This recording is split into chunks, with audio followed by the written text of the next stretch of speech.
आम जनता को बताइए, हम 4th बिगेस्ट इकोनॉमी बन गए, इसका क्या मतलब, इससे हमें किस तरीके से रिलेट करना चाहिए? पहली बात तो इसमें अडानी अंबानी जी का इकोनॉमी में से बाहर थोड़ी देर के लिए कर लीजिए, तब देखिए कौन सी लार्जेस्ट इकोनॉमी है आप। बट समझाइए सर, आप एक इकोनॉमिस्ट भाई हैं, इसको समझाइए 4th लार्जेस्ट इकोनॉमी का मतलब क्या होता है, और हम यूएस के इतने करीब होके हमारी जिंदगी ऐसी क्यों है और यूएस में जिंदगी ऐसी क्यों है? देखिए, जो आप कह रहे हैं, कोई भी अगर इकोनॉमी की साइज की बात करेंगे तो जीडीपी से कैलकुलेट होगी। अच्छा, जीडीपी जो है वो वर्ल्ड की जीडीपी डिफरेंट कंट्रीज का कंट्रीब्यूशन सबको पता है क्या है, और सबको सबकी पॉपुलेशन पता है। मान लीजिए हमारी पॉपुलेशन 140 करोड़ है और हमारी $4 ट्रिलियन की इकोनॉमी है, तो हमारा टोटल वर्ल्ड की जीडीपी $100 ट्रिलियन की है, तो $4 ट्रिलियन हमारा कंट्रीब्यूशन 4% का है। अमेरिका का कंट्रीब्यूशन 27% का है। इसका माने वो हमसे 7 गुनी जीडीपी में बड़ी साइज है, और उसकी जो पॉपुलेशन है वो 35 करोड़ है और हमारी 140 करोड़ है। इसका मतलब आप देख लीजिए तो हम कितने गुने गरीब हैं अमेरिका की तुलना में।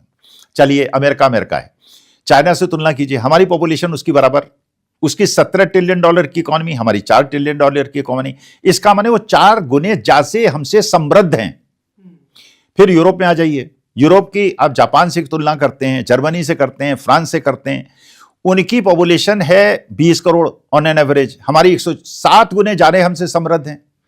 तो आपका अगर वास्तविकता में इस तरह, अच्छा फिर उसके बाद डिस्पैरिटी, क्या आपको अमेरिका यूरोप में गरीब लोग हैं, सड़क के किनारे लेटे हुए लोग दिखते हैं, लेकिन जो लोग भी दिखते हैं उनके पास कपड़े होते हैं, मोटे मोटे कपड़े पहनते हैं ठंड से बचने के लिए। वहां पे ज्यादातर जो मेरा एक्सपीरियंस रहा है वो होमलेस हैं, उनको होमलेस बोलते हैं, बेगर्स नहीं बोलते। नहीं, हमारे यहाँ तो ऐसे ऐसे लोग हैं जिनका जीवन जानवरों से भी बदतर है।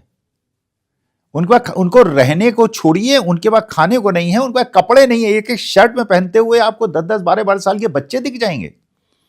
फिर आप कहते हैं आप 4th लार्जेस्ट इकोनॉमी है, शर्म नहीं आती आपको? भाई, अगर आप सबको 4 लोगों के हाथ में दे देंगे और सारे देश की सारी संपत्ति कुछ पूंजीपतियों के हाथ में चली जाएगी, अगर आप देश के गरीबों को थोड़ा पार्टिसिपेशन दे दें, मान लीजिए इमेजिन करें 10,000 रुपए महीना हर गरीब आदमी देश का कमाने लगे, आपकी जीडीपी ग्रोथ 30% हो जाएगी और 5 साल के अंदर आप नंबर 1 इकोनॉमी बन जाएंगे। और इसको कहते हैं, ये सिद्धांत जो है इकोनॉमिक्स का सिद्धांत है, वो सिद्धांत कहता है, देखिए वो आदमी परचेजिंग करता है जिसकी एस्पिरेशंस पूरी नहीं हुई होती हैं।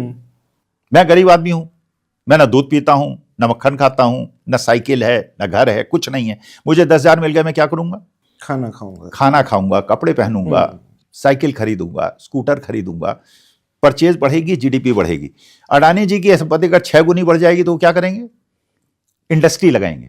He will not by, because लेकिन फिर भी अब यानी 4th लार्जेस्ट इकोनॉमी, लोग इसलिए हमेशा ये टर्म बोलते हैं क्योंकि जो अभी की सरकार है वो कंपेयर करना चाहती है कि पहले की सरकारें कैसा कर रही थी।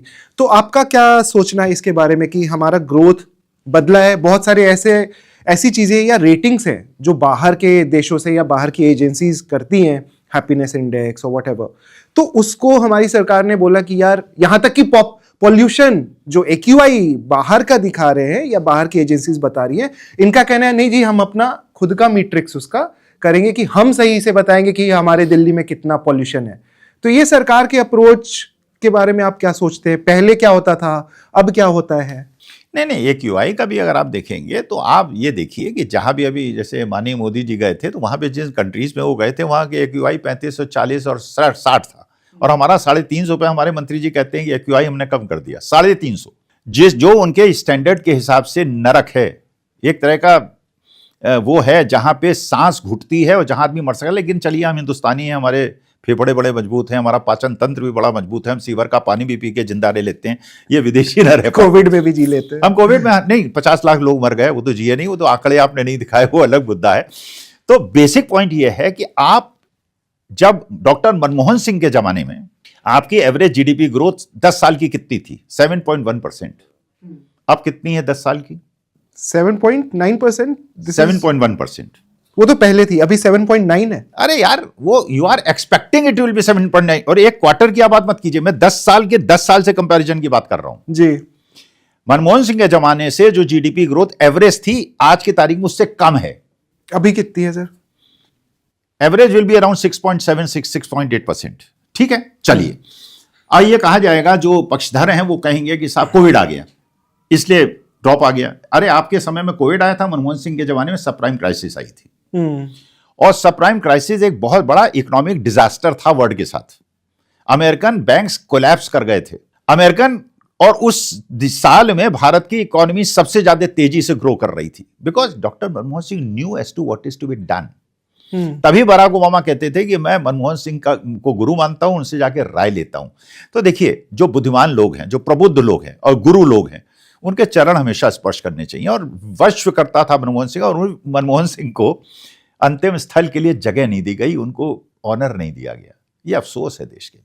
लेकिन अभी की इकोनॉमी आपको क्यों लगता है कि सही डायरेक्शन में नहीं है? क्या प्रॉब्लम्स हैं वो थोड़ा आप समझाइए। देखिए, पहली बात तो यह है कि जो गरीबों का पूरी तरह से शोषण हो रहा है। दूसरा, जो पंडित जवाहरलाल नेहरू ने थ्योरी बनाई थी और जो विश्व की अकेली थ्योरी थी, विश्व के या तो देश कम्युनिस्ट बने या लेजिस्लेटिव इकोनॉमी वाले बने।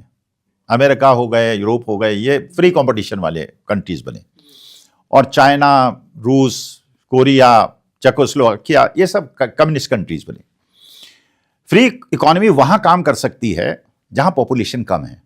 तो उन्होंने क्या किया कि हजारों कैपिटलिस्टों को खड़ा किया, कॉम्पीट करो, और कंपटीशन से प्राइसेस डाउन होंगे या कंज्यूमर को फायदा होगा और प्रॉस्पेरिटी आएगी। ये उनकी थ्योरी थी जी, अमेरिका की और उनकी। रशिया और चाइना ने कहा कि नहीं, we will have complete control, the state will have the complete control and we will decide, क्योंकि discipline is important. Pandit Jawaharlal Nehru ने कहा we will have both, mixed economy.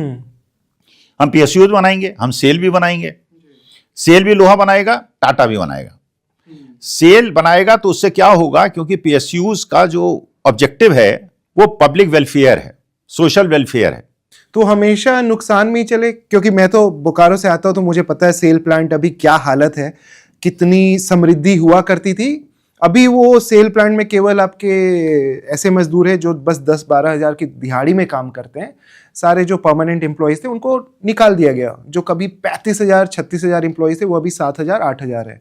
तो क्या हो रहा है, ये सारी जो पीएसयू 11 साल से तो देखिए वो भी एक प्रक्रिया है, जिस थोड़े दिन के बाद राष्ट्रीय सेठ के बाद वो भी चली जाएंगी, सब कुछ प्राइवेटाइज होगा। तो प्राइवेटाइजेशन के बारे में आपका क्या मानना है? Is it not good? सारे एयरपोर्ट्स प्राइवेटाइज हो गए, सब कुछ जैसे मैंने कहा कि लेजिस्लेटिव इकोनॉमी, रेलवे प्राइवेटाइज हो गया, जो कभी लोग इमेजिन, जहां वो वहीं काम कर सकती है जहां पॉपुलेशन कम है और जहां फ्री कंपटीशन को महत्व दिया जाए वास्तविकता में। अमेरिका में the industries don't listen to Donald Trump, they challenge, और Donald Trump has to accept it.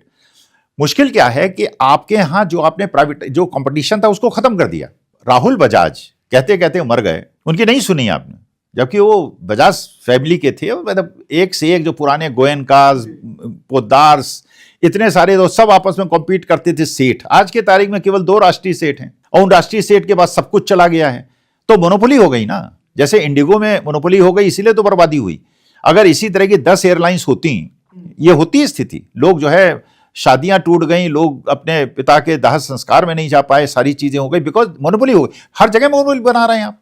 अगले 5 साल